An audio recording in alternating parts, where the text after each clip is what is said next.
Bom, gente, hoje é segunda-feira. Tradicionalmente, nós temos o quadro que vem por aí, que vai ser mantido, mas ele vai ser bem telegráfico, vai ser bem resumido, porque certamente temos um assunto muito mais importante do que todas as previsões de indicadores da semana, e diz respeito, sim, como toda a imprensa está falando, comentando, sobre o que aconteceu lá em Israel, no ataque brutal do Hamas ao território israelense, matando, em princípio, não militares, mas civis, 270 pessoas logo nos primeiros momentos, que simplesmente estavam festejando, estavam cantando, dançando numa festa, se não me engano, inclusive promovidas por uma franquia brasileira. Então vamos trabalhar nisso. Preparei muito esse vídeo, fazendo coisas que eu não costumo fazer, e já vou explicar. Ele talvez demore algum tempo a mais do que os 10, 15 minutos que tradicionalmente ocupo nos vídeos durante a semana, mas se acontecer isso, vou tentar ser o mais objetivo possível. Estou até com o roteiro aqui, eu acho que vai valer a pena. Meu nome é Eduardo Starosta e esse é o canal Fora de Curva. Bom, então começando o nosso assunto, no sábado de manhã, eu, como a maior parte dos brasileiros, tomou contato com aquele absurdo que aconteceu perto da faixa de Gaza. Um ataque por terra, ar e também mar que não atingiu postos militares, mas sim pessoas comuns que estavam, naquele sábado, simplesmente se divertindo. Mais de 1.000 pessoas estavam participando de uma grande festa, uma rave, como chamam, que parece, inclusive, estar sendo coordenada pelo pai daquele artista brasileiro, o Alok. Mas isso é secundário. Naquele momento, simplesmente naquele local, 270 pessoas foram alvejadas, centenas foram sequestradas em nome de uma grande maluquice do mal. Fiquei realmente indignado, não sabia direito o que pensar, busquei o maior número de informações possíveis, evidentemente, mas deixei tudo aquilo, era sábado, não faço vídeos, em banho-maria na minha cabeça, e à noite, quando eu estava conduzindo a minha filhota a uma festa de uma amiga dela, me tocou no celular o meu amigo, jornalista e âncora do programa Manhã RDC, na RDC TV aqui de Porto Alegre, Armando Burdi, me convidando para debater sobre esse assunto na segunda pela manhã. Fiquei pensando, claro, refleti algumas coisas com ele, mas não pude recusar e me coloquei a estudar a questão. Não que nós não tenhamos conhecimento a respeito da questão global, de maneira um pouquinho até superficial, dos problemas que afligem o Oriente Médio há várias e várias décadas. Mas resolvi me aprofundar no assunto, fazer alguma coisa sistemática, organizada e metodológica, não apenas para a participação do programa, mas evidentemente para gerar o conteúdo aqui do Fora de Curva para os espectadores desse canal. Então, nesse vídeo, eu não vou querer saber de paixões, seja de esquerda, direita, dessa ou daquela religião. Isso é uma outra seara. Eu faço questão de abordar com cada um de vocês a questão do contexto histórico, político e econômico que descambou por que está acontecendo agora, que não deixa de ser uma verdadeira barbárie, um verdadeiro absurdo que não precisava estar acontecendo em pleno século XXI aqui no planeta Terra. Ressaltando, esse é o primeiro vídeo que eu faço, acho que eu falei anteriormente, talvez tenha esquecido, mas esse é o primeiro vídeo que eu faço em muito tempo com o roteiro. Normalmente eu não uso roteiro até como um treinamento pessoal. Para mim, fazer vídeo, apesar do Fora de Curva já ter perto de 2 anos, ainda é uma coisa nova, ainda um meio de comunicação novo, porque eu sempre trabalhei em bastidor. Certo momento chegou a hora de botar minha cara no vídeo e eu estou fazendo isso com vocês. Então espero de cada um das senhoras, dos senhores, senhoritos e senhoritas algum crédito em relação a isso, deixando o seu like, compartilhar esse vídeo, evidentemente depois de ouvi-lo todo, que eu acho que dessa vez está bem diferenciado, e aos novos do Fora de Curva, convido também para a inscrição do canal. Gente, vamos para a primeira parte do nosso trabalho então. Vamos dar uma olhada no ataque do Hamas. O ataque foi de um grupo terrorista. O Hamas, como eu falei na introdução, atacou civis, massacrou, matou dezenas, centenas ou talvez até milhares de civis e sequestrou outras centenas para levar para o território da faixa de Gaza para servir como escudo humano. Isso aí não é a postura de um país. Aí eu quero colocar uma coisa muito, mas muito clara. A guerra de Israel não é contra a Palestina, é contra esse grupo terrorista, talvez contra o Hezbollah, que fica no norte do país, na fronteira com o Líbano também. Parece que isso aí está se configurando, existe uma orquestração nesse sentido. Mas vamos pensar o seguinte: relação entre Israel e Palestina depois dos acordos de paz ocorridos no Tratado de Oslo, ainda no milênio passado. Olha só, um país que briga com outro, em primeiro lugar, não tem relações comerciais. Olha só a quantas andam as relações comerciais, de novo, entre Israel e a autoridade palestina. Os dados que eu tenho de 2021. Israel foi responsável por 53% das importações palestinas, ou seja, mais da metade do que a Palestina comprou veio de Israel, e das exportações palestinas, nada mais, nada menos do que 86% foram para Israel no ano retrasado 2021, que é a informação fechada. Os anos anteriores não fugiu muito desse padrão. Isso mostra dois povos, duas nações, que, apesar de seus problemas, evidentemente os têm, fazem ou praticam relações comerciais e um grau pelo menos razoável de integração. Ponto número 1, que isso fique bem claro. A guerra não é contra o Estado palestino, e sim contra o grupo terrorista Hamas e seus aliados, é claro que a gente vai entrar nisso aí daqui a pouquinho, que se concentram na faixa de Gaza depois de um golpe de Estado naquela região em 2007. E agora ainda vamos dimensionar territorialmente o que é Israel, o que é a faixa de Gaza. Sobre Israel, será que é um grande território? Falam tanto neles? Não, todo mundo sabe que é um país pequeno, mas não sabem quão pequeno é. E aí vão, por exemplo, você está vendo esse saco de arroz? Tira imaginariamente uma xícara dele, que é mais ou menos isso. Sobra toda essa parte aqui de baixo que eu estou mostrando. Dessa parte de baixo, você tira um grãozinho e mantém todo o resto. Bom, esse grãozinho que nós vamos tirar em relação a todos os grãos de arroz corresponde à participação de Israel no território geográfico mundial, dentro dos países, não estou contando oceanos, mares, território, terra. Isso aí corresponde a aproximadamente 0,014% de toda a área habitada no mundo. Mais ou menos para ver o que significa Israel em termos territoriais no contexto global. E por que será que um paizinho tão pequeno ganha tamanha importância? Vamos trabalhar com história agora, gente, fazer uma retrospectiva. Em primeiro lugar, é claro que ali é um dos grandes berços da civilização, não Israel propriamente dito, mas faz parte também, mas todo o Oriente Médio, onde nasceram as três principais religiões que atualmente convivem, mal ou bem, no mundo ocidental. Eu estou falando, é claro, do judaísmo, do cristianismo e do islamismo. Jerusalém, que é a capital não reconhecida globalmente de Israel, ela é o centro do centro de tudo isso. Em um espaço de 500 metros de caminhada, nós temos três dos maiores símbolos religiosos do mundo ocidental. A Igreja do Santo Sepulcro, onde está ou estaria enterrado Jesus Cristo e da onde ele teria ascendido aos céus, o Muro das Lamentações, que é o terceiro templo destruído pelos romanos, e também a mesquita do Domo da Pedra. O Domo da Pedra é um símbolo muito forte tanto do Velho como do Novo Testamento. Foi nessa pedra, o domo foi feito como uma mesquita pelos muçulmanos, mas essa pedra, o que ela significa? Segundo a história da Bíblia, esse é o local que Caim e Abel depositaram suas oferendas a Deus, gerando o ciúme de Caim que matou Abel.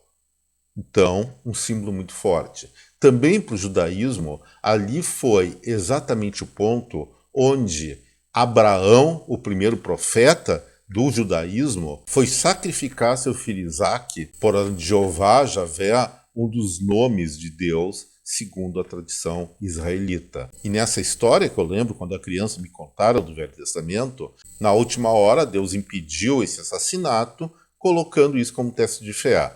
Nesse mesmo local, segundo a tradição muçulmana, Maomé foi lá para ascender aos céus. Então, simbolicamente, é um ponto muito importante. Gerou muitas disputas entre esses povos, mas essa disputa ela afetou basicamente não as pessoas que acreditam em cada uma das religiões, mas os fundamentalistas, especialmente aquele grupo que não tolera uma outra religião, não para competir, mas para conviver com as suas. Isso tem de todos os lados, gente. Será que Jesus Cristo admitiria o que foi feito com os cristãos novos, por exemplo, no tempo da Inquisição? Será que o profeta, será que o Deus muçulmano, Alá, admitiria, dentro das palavras de paz, amor, crescimento e luz do Alcorão, criar essas jihadis malucas que existem hoje? Eu pessoalmente creio que não. Eu vejo que esse fundamentalismo ele virou, não só agora na história moderna, mas na antiga também, uma fonte de aproveitamento de pessoas de má fé, estadistas ou meras pessoas que gostariam ou querem enriquecer, no sentido de gerar ódio, fanatismo, guerra, assassinatos, genocídios, todos os absurdos que nós vemos nos tempos passados e recentes, em nome de Deus. E novamente então chegamos ao Hamas e vamos entrar com o Hezbollah também lá no Líbano, que tem na sua estrutura, no seu estatuto, esse ódio, essa intolerância, tanto a cristãos como judeus. E aí chegamos a esses absurdos, esses banhos de sangue, porque atrás desses grupos de fanáticos tem não líderes, mas malandros, sem vergonhas, como falaria minha mãezinha, que aproveitam essas expressões de fé cega como uma arma para exercer ou ganhar seu poder somente terreno, somente material. E aí, feita essa consideração, vamos fazer uma rápida retrospectiva histórica do que hoje é conhecido como território de Israel. Começando pelo ano 73 depois de Cristo. Por que eu estou começando nesse ano? Porque foi o momento no qual ocorreu a última resistência de israelenses da tribo de Judá, se não me engano, naquela época, contra o Império Romano. Ali acabou o Estado judeu por milênios e milênios. Depois de 73 depois de Cristo, chegamos a 313, a região já rebatizada anteriormente de Palestina pelo imperador Adriano. Palestina, para quem não sabe, significa terra dos filisteus, que era o inimigo tradicional, o inimigo bíblico tradicional dos judeus, foi chamado de terra dos filisteus para exatamente apagar a memória histórica do Estado que existia lá. Então, em 313 d.C., o Império Romano do Ocidente estava em plena decadência.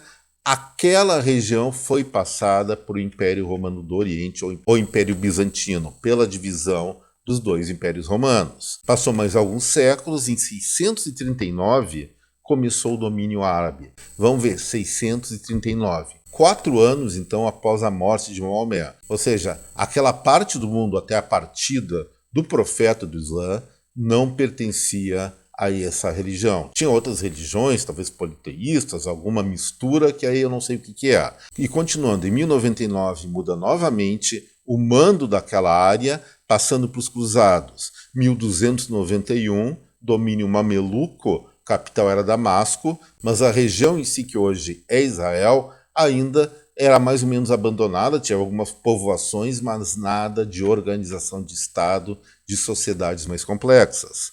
Depois, em 1517, começa o domínio otomano, que vai até 1918, quando, ao final da Primeira Guerra Mundial, acaba o Império Otomano e quem assume lá como protetorado é o Reino Unido. E em 1948, o Reino Unido pega esse território, que compreende hoje Jordânia, Israel e a Autoridade Palestina, divide para criar os 3 estados. E depois disso, Israel se declara independente, tem uma série de guerras aí, que começa mesmo em 48 até 49, depois vai 67, 73, enfim, uma série de conflitos, mas isso já faz parte quase da nossa história contemporânea. Mas o que eu quero deixar claro é que entre o ano 73 d.C.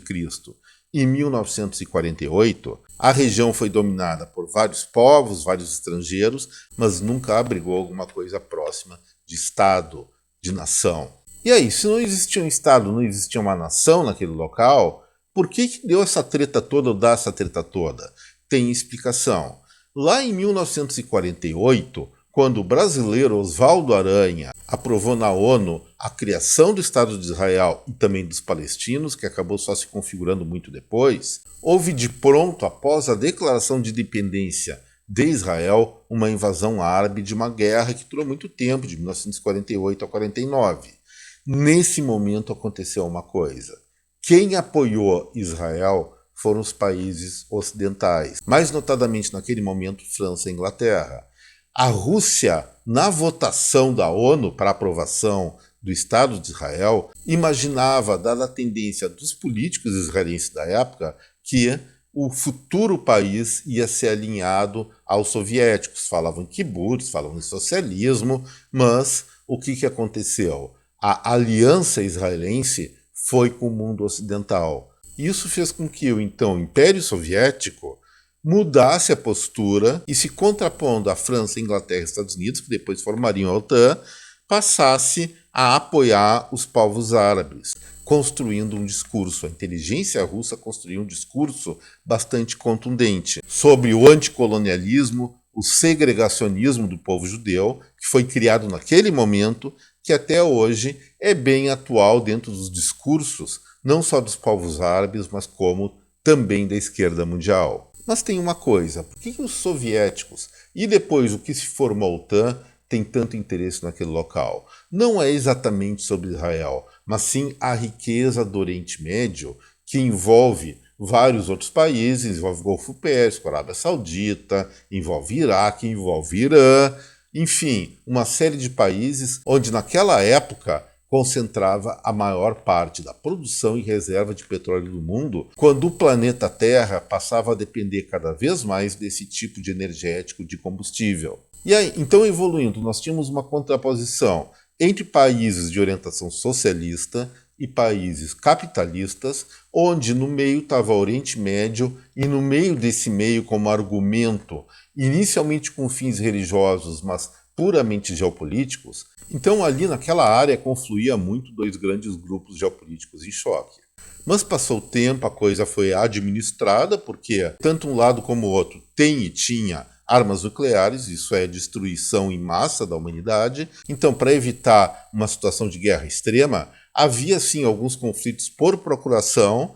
Israel foi um centro disso, com várias guerras, como eu falei, assim como Vietnã, como Coreia, como outros países no mundo, mas ali foi um epicentro porque representava a origem das principais civilizações ocidentais do mundo. A questão é a seguinte, chega um momento em que a União Soviética acaba, final dos anos 80. Quando aconteceu isso, o resgate da Rússia ocorreu como país, assim como a Ucrânia e várias outras nações, e esse país realmente estava numa bagunça e largou por alguns anos, abriu mão por alguns anos, ou deixou no segundo plano, os seus interesses geopolíticos para organizar internamente a sua casa. Nesse mesmo momento, Estados Unidos assistia à expansão chinesa e resolveu também deixar de lado a prioridade daquela região, junto com a OTAN, voltando os seus olhos à Ásia, porque os chineses estavam crescendo e logo começaram a ser uma ameaça não só econômica como bélica para o acordo ocidental, para o acordo da OTAN, gerando aí sim um vazio de poder que, pelo lado de quem representava o socialismo, mesmo sem ser socialista, entrou o Irã buscando uma hegemonia regional e passou a liderar ações contra Israel. Apoiou sim a formação e a consolidação do Hamas na faixa de Gaza, assim como o Hezbollah no Líbano. E depois essa situação contou com o apoio não tão evidente da Rússia renascida sob a tutela de Vladimir Putin, assim como dos chineses. E aí se criou um novo caldeirão e também incluindo nessa sopa maluca aí, nós temos o quê?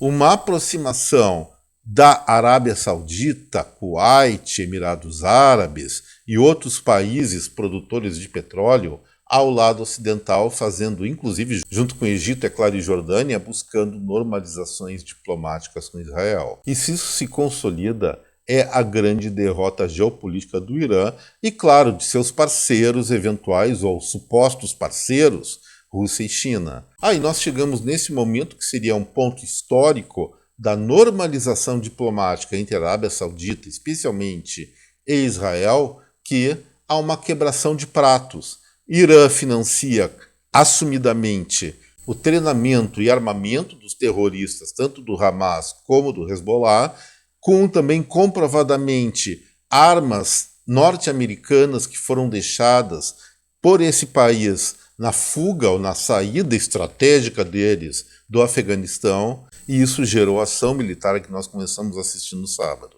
E dentro dessa contextualização, chegando ao dia de hoje, qual é o cenário de curto prazo? Gente, o exército de Israel, evidentemente, é muito bem organizado, tem uma força bélica superior na região, passando facilmente ou superando facilmente o Hezbollah e o próprio Hamas. Então é praticamente certo que nesse contexto de curtíssimo prazo, os israelenses recuperem, em questão de alguns dias, no máximo semanas, todo o território que foi tomado pela ação do Hamas. Já deve ter acontecido isso 1 ou 2 dias antes, depois da invasão desse grupo terrorista. Mas não vamos esquecer, esse grupo sequestrou muitos israelenses estrangeiros para usar como escudo humano e se protege dentro da faixa de Gaza usando os próprios cidadãos palestinos também como escudo humano. Aí vamos ver o que é faixa de Gaza. É um pequeno território na beira do Mediterrâneo que separa Israel e Egito. Anteriormente até foi administrado pelo Egito, agora está na posse dos palestinos. Seria da autoridade palestina concentrada na Cisjordânia, mas em 2007 esse grupo terrorista, o Hamas, deu um golpe de Estado lá e implantou uma ditadura fundamentalista, cujo objetivo, um deles, é tirar qualquer influência cristã ou judaica daquela região do Oriente Médio. E territorialmente, o que significa essa área? Se eu falei que Israel corresponde a 1 grão de arroz dentre 750 gramas desse cereal em termos de proporcionalidade da área territorial da terra, a faixa de Gaza, para a gente ter uma ideia, é mais ou menos, é um pouquinho maior do que o município, a capital cearense de Fortaleza, com uma população quase que equivalente. Sob um aspecto, é uma comunidade importante, assim como Fortaleza, mas territorialmente quer dizer muito pouco. Mas ali seguramente é o caldeirão que ferve a mais alta temperatura do mundo nesse momento, em função dos últimos acontecimentos, e também dada as tradições de conflitos entre Israel e esses povos que não vamos chamar de exército, não vamos chamar de nações, terroristas. Lembrando, a autoridade palestina é parceira de Israel, os dois países são parceiros, especialmente no que se refere a relações comerciais e alguns intercâmbios importantes. Então a paz, ela em grande parte está estabelecida, havendo esses fundamentalistas, e não são só os islâmicos que são fundamentalistas, existem fundamentalistas, como eu falei, cristãos, judeus também, existem até alguns casos que católicos evangélicos vão passear na Via Crucis, o caminho feito por Jesus Cristo segurando a cruz, e esses fundamentalistas começam a cuspir nessas pessoas, que é uma coisa horrível. Certamente deve ser punida se não é punida. Mas então, gente, fundamentalismo existe em todos os lados, só que nesse momento ele está mais acirrado, mais belicista do lado do islamismo, que é uma pena, não deveria ser assim. O Islã é uma religião muito bonita, que inclusive trouxe vários avanços para a humanidade, não só em termos de medicina, matemática, física, astronomia, assim como o conhecimento gerado por aquele povo proporcionou as condições tecnológicas para o descobrimento da América, por exemplo. Isso é uma coisa que poucas pessoas contam. Mas continuando com a questão do cenário, o fato é que começou uma guerra, o Hamas e Hezbollah contra Israel. Israel, especialmente em relação ao Hamas, vai fazer uma retaliação muito contundente, como o próprio premier israelense falou, e como eu falei, tem um exército mais organizado, armas mais eficientes, então podemos esperar novos banhos de sangue, especialmente nas próximas semanas, talvez meses, porque não há perspectiva, pelo menos hoje, amanhã, de um acordo de paz, um cessar-fogo, enquanto Israel, na cabeça do governo israelense, não deixar muito claro de que não vale a pena atacar o seu território. Quem atacar naquela região vai sim pagar muito caro, em outras regiões também, o que, evidentemente, é o que nós faríamos até com as nossas casas, defendendo nossas famílias, de algum eventual agressor. É verdade ou não?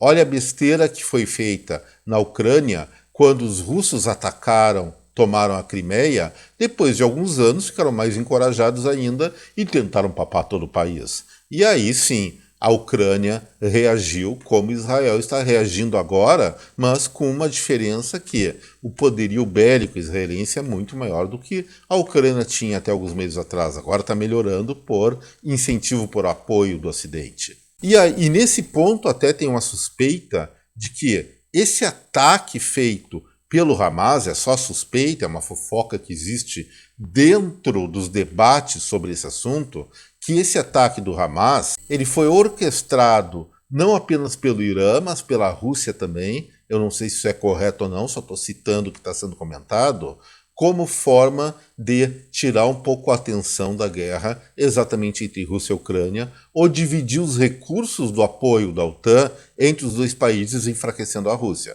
Não sei se isso é verdade, as próximas semanas e meses, ou a história eventualmente vai confirmar isso. Mas aí nós temos a questão geopolítica associada novamente ao petróleo. Sim, o petróleo no longo prazo tende a ser cada vez menos usado, mas ainda é importantíssimo. E no curto prazo, o que deve acontecer com o mercado global do ouro negro? Bom, certamente nessa segunda-feira nós tivemos oscilações fortes, então chegou a 5% de alta do preço do petróleo, mas isso aí faz parte do quadro especulativo do momento. Nas próximas semanas, próximos dias, isso sim deve voltar ao seu preço mais ou menos médio. As oscilações devem continuar ocorrendo não só por conta da guerra, mas também pela produção dos países. A Arábia Saudita querendo reduzir produção para aumentar preço. Enfim, vai entrar especulativamente essa questão dentro das outras variáveis do mercado. Mas se esse conflito eventualmente se generalizar, e claro, por menor que seja, existe a chance disso, temos aí que entender como é que está a oferta global de petróleo. Não reserva, mas uma quantidade de extração. E temos o seguinte, os 10 maiores produtores: Estados Unidos, Arábia Saudita, Rússia, Canadá, Iraque, China, Emirados Árabes, Irã, Brasil e Kuwait. Vamos separar isso em 3 grupos. Primeiro, Estados Unidos, Canadá, China e Brasil, se exportarem, são só resíduos, porque eles já têm todo esse óleo comprometido com o seu consumo interno. China também. O Canadá até tem condições de exportar um pouco, mas isso aí deve ser absorvido pela economia norte-americana. Segundo estágio, nós temos Rússia e Irã, que são países embargados nas suas exportações. Poderíamos colocar a Venezuela nisso, que tem, se não me engano, a segunda maior reserva, a primeira do mundo, mas ela está tão embargada que mal produz petróleo atualmente. Nosso país aqui da América do Sul. Sobra o que, então, como potencial exportador ou efetivo exportador de óleo negro? Arábia Saudita, Emirados Árabes e Kuwait. Gente, e vão colocar em 11º lugar a Noruega também. Então, esses países todos do Golfo Pérsico, eles têm sim a prerrogativa de equilibrar ou desequilibrar a oferta ao mercado de petróleo na atualidade. Se a guerra se prorrogar, talvez essas nações que têm ainda um posicionamento diplomático dúbio em relação aos blocos geopolíticos podem sim comprometer o mercado de petróleo, não só do mundo, mas também do Brasil. E aí tem que alertar uma coisa, está na hora de deixar de palhaçada aqui no Brasil, andar de uma vez a toque de caixa o mais rápido possível, com novas refinarias ou ampliação das refinarias, especialmente beneficiando a produção de diesel no país, além de destravar aquela besteira que o IBAMA está fazendo com o nosso país, de não permitir a extração de petróleo lá na foz do Rio Amazonas, a 150 quilômetros do Rio Amazonas. Hoje, como nunca, nós estamos precisando potencialmente dessa garantia de fornecimento interno desse energético, senão a encrenca pode vir a ser muito séria num futuro não tão longínquo, porque os riscos existem, gente. E mesmo assim, olha a oportunidade comercial que o Brasil está tendo, especialmente para desenvolver a região norte. A Guiana, só por conta desse poço de petróleo no qual o Brasil tem participação, cresceu no ano passado 65%. E aí, voltando no médio prazo da questão que não envolve apenas, como nós vimos, Israel, Hamas e Hezbollah, mas sim Irã e talvez China e Rússia, o que nós podemos pensar? A resposta, como eu falei, de Israel vai ser, tem que ser, segundo o conceito daquele país, o conceito militar daquele país, muito, mas muito intensa. Pelo menos para desencorajar novos ataques. A invasão de Gaza é uma coisa muito provável, assim como uma eventual invasão da fronteira com o Líbano para combater de maneira mais efetiva o Hezbollah. Uma incógnita que tem que ficar claro.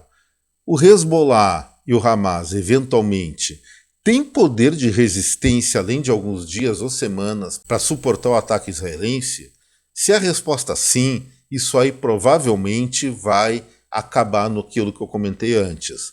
Uma ampliação do conflito na direção dos países patrocinadores do terrorismo, especialmente o Irã e eventualmente China e Rússia, e se acontecer isso, vai haver uma conexão, uma ligação entre duas guerras, que é a Rússia versus Ucrânia e Israel versus Hamas e Hezbollah. O impacto econômico no Brasil, além da questão do petróleo que eu falei, que temos que agir sim preventivamente nesse mundo confuso geopoliticamente da atualidade, mas vai depender da postura diplomática do país. Não vamos esquecer que o Brasil preside o Conselho de Segurança da ONU. Convocou uma reunião em nome da paz, mas não aconteceu nada, evidentemente, ainda está no calor da situação, mas tem uma postura muito dúbia, muito duvidosa e talvez no longo prazo, pelo menos a meu ver, inadequada para o histórico brasileiro de apoiar as ditaduras, de apoiar a China, apoiar a Irã e Rússia. Isso aí, se manter, especialmente na posição chave que o Brasil ocupa atualmente no Conselho de Segurança, pode render muitas coisas negativas para o Brasil nas relações, não só com a União Europeia, mas como o NAFTA, que envolve Estados Unidos, envolve Canadá, envolve também outros países como Japão, todos os países ocidentais, onde tradicionalmente nós formamos a nossa sociedade e também tradicionalmente nossas relações comerciais são mais intensas, apesar de nos últimos anos a China ter ultrapassado esses países, mas comprando do Brasil produtos de baixo custo como minerais. Então, só para finalizar o vídeo agora, que vai ficar bem mais longo do que eu imaginava, eu quero chamar a atenção de uma coisa. Como eu havia comentado anteriormente, houve uma narrativa criada para contrapor o mundo árabe aos israelenses recentemente no tempo da União Soviética. Essa narrativa foi mantida especialmente pela esquerda tradicional, que eu chamo de esquerda arcaica.